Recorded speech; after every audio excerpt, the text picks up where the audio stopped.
In this video, I'm going to share the best men's self-development book that you've never heard of and share my 5 practical takeaways that you can apply to your life today so you can be closer to the life you dream of. Hi, welcome back to the channel. If you're new here, my name is Dominic. I'm a PhD philosophy student, and on this channel, I help men cultivate the rare qualities that set them apart from others by translating timeless masculine wisdom into practical guidance for the modern world so they can live lives of depth, meaning, and excellence. So I've read nearly every men's self-development book out there, from The Art of War to How to Win Friends and Influence People to The Untethered Soul.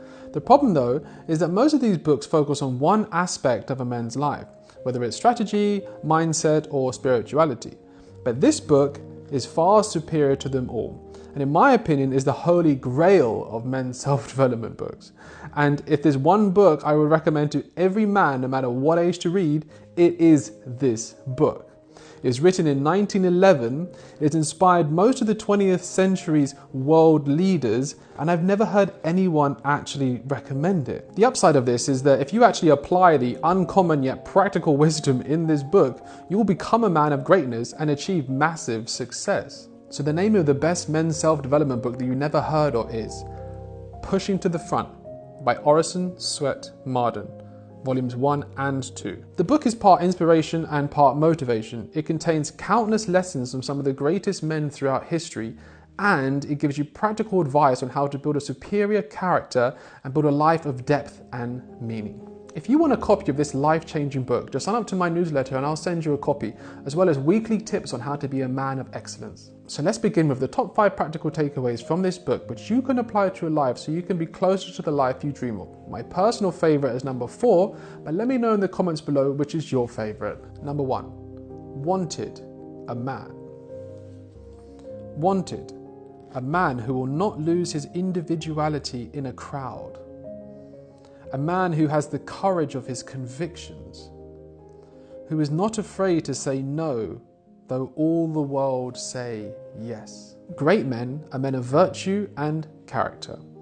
Great men of the past knew the most important part of being a man was their character, and society judged them in accordance to their character. Today, men have very few role models that are honourable or courageous or even have good character. So it's very hard for men to discern what a good man actually is when there's no good template for what an honourable man is.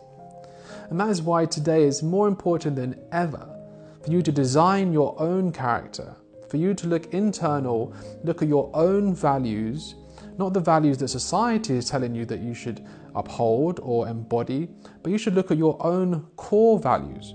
These values, which are part of your virtues, serve as the foundation for your life and guide all decisions and the life that you build. So great men have a great foundational character.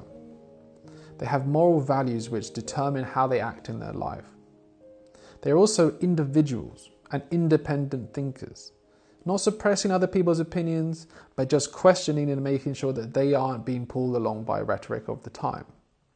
And they also are courageous. They have the courage to stand up and fight, or to say what they believe is right, even if the whole world is against them. So for me, where in the past I might want to hide in the crowd and not really voice my opinions, even though I was witnessing something which I thought was maybe wrong, or someone said something offensive and I didn't think that it was appropriate to say it, now I actually look forward to being the person to stand up and say what I believe and fight for what I believe is right.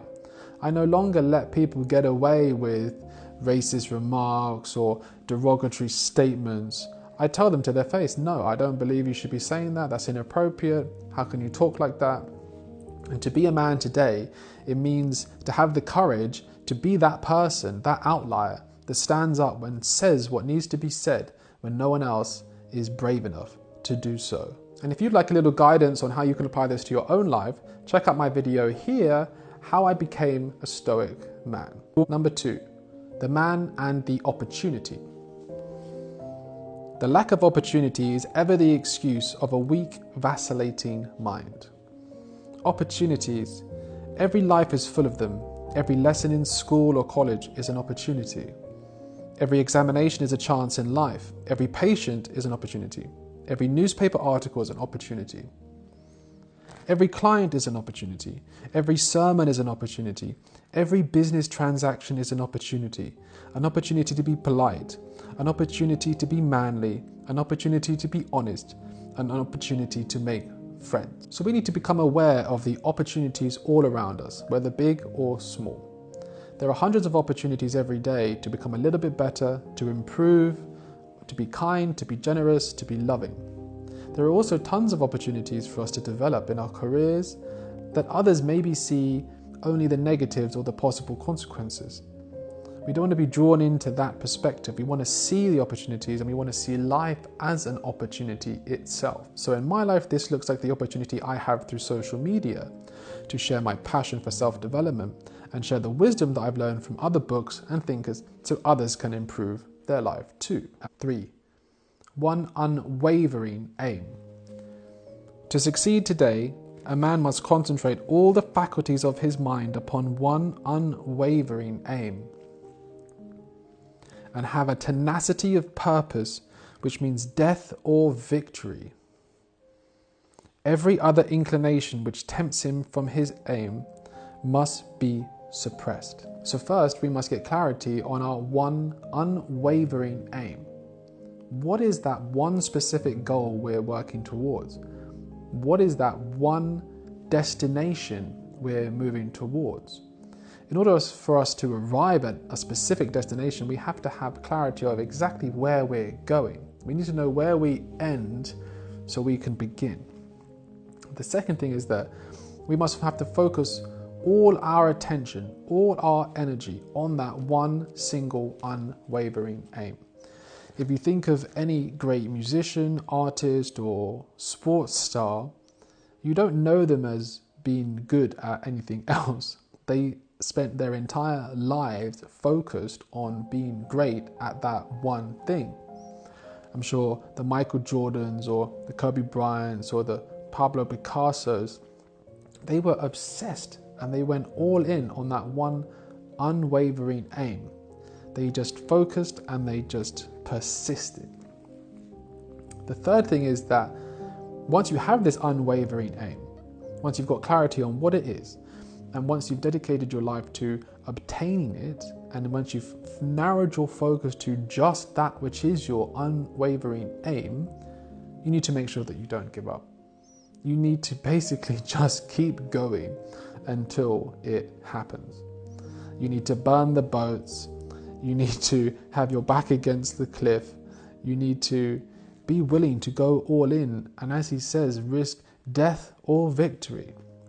Because it is those people that put everything on the line, that tell the universe that I am doing this no matter what hardships I face. Those are the people that succeed. Number 4, expect great things of yourself. Nothing will so nerve you to accomplish great things as to believe in your own greatness, in your own marvelous possibilities. And your achievement will never rise higher than your self-faith. So we can understand this in 3 steps as well. First, we need to identify our limiting beliefs. We all have some negative thoughts and limiting beliefs that we think hold us back. But we need to also remember that we are the ones that created these beliefs.